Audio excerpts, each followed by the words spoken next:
In today's video, I'm going to teach you how to fix GeForce Now not available in your region. If you're seeing this message, it usually means GeForce Now can't detect a supported country or server based on your current account location or internet connection.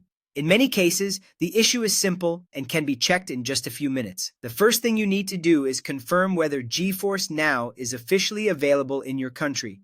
To do that, go to the GeForce Now supported countries list on the official website. Once you're there, carefully check the list and confirm that your country appears as a supported location. This is important because if your country is not listed, then the service is not currently available there, and that region error is expected. In that case, the problem is not really with your device or app, but with service availability in your area. If your country is listed as supported, the next and most important fix is to turn off any VPN or proxy connection you may be using. VPNs and proxies can change or hide your real location, and that often causes GeForce Now to think you're connecting from an unsupported region. Open your VPN app and make sure you click disconnect so the connection is fully turned off. If you use a proxy through your browser or system settings, make sure that is disabled as well.